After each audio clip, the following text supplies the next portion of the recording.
What's going on, baseball fans? Jeremy Laracuente here for the Baseball Banter Broadcast, and today we continue our series looking at the top 3 underrated free agents at each position. Today, that position, we round out with the right fielder.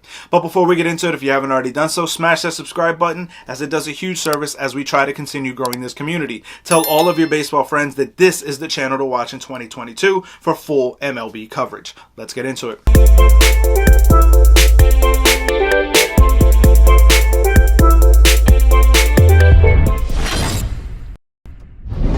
Now, as we look at this right field market, the first name up on my list is that of Corey Dickerson. We've covered Corey Dickerson in 5 potential landing spots that he could make his way into in the 2022 season. Links to that video will be down in the show notes below.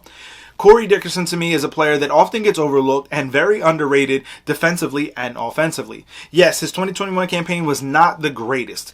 He fell just under league average at 99 OPS plus, according to BaseballReference.com. But I think that this player has a lot more to offer any team that he lands on. Now, the final impression of 2021, we would see Dickerson on the Toronto Blue Jays for 46 games, and he would have an OPS plus of 110. This is a player to me that is often undervalued and overlooked. And I think that his ability to be able to play any of the 3 outfield spots, in my opinion, at a Gold Glove caliber level defensively is going to make him super underrated. And if you can bring in a player of this veteran experience that understands his ability at the plate as well as being able to provide you solid defense, this is going to be a very valuable asset for any contending team.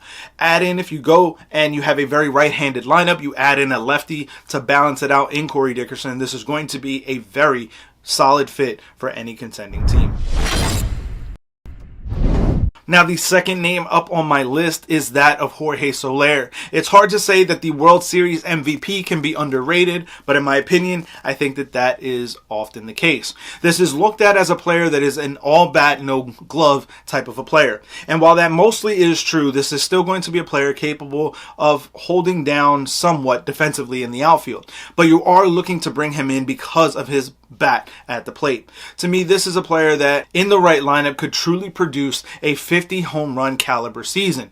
That being said, that's a very high number. But I do think that if you have the right level of protection around him, this is going to be a guy that is going to blossom in that lineup. We would see him during his time with the Atlanta Braves over the course of 55 games with an OPS plus of 155 according to Baseball Reference. This is a player, as I said, was the World Series MVP for the Atlanta Braves in 2021.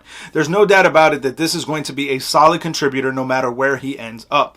But what makes him underrated, in my opinion, is that he's often overlooked amongst the best power hitters in the game today. And that being said, to me, that's why he makes this list.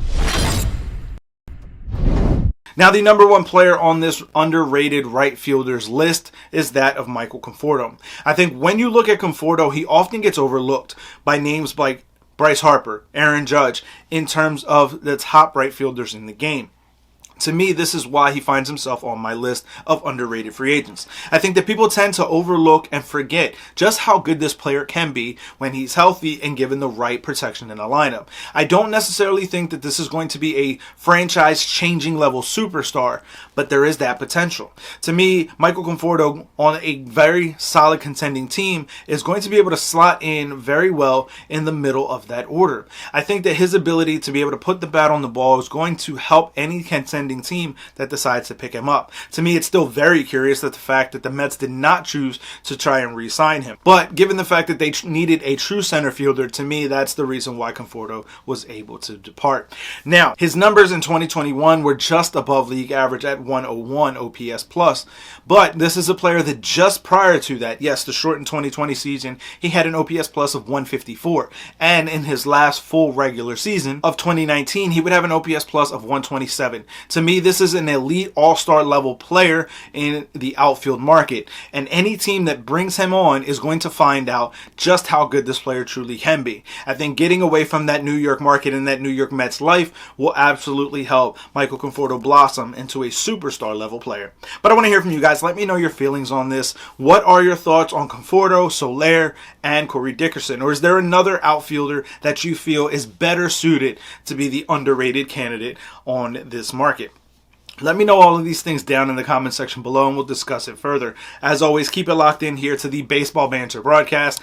Granny Geek Show, and We Sibs, the entire GLMG family, by hitting that red subscribe button on all 3 channels. For staying tuned all the way through the end here, I want to give you guys the promo code to save 5% off of your order on baseballbanterbroadcast.com, and that promo code is BANTER.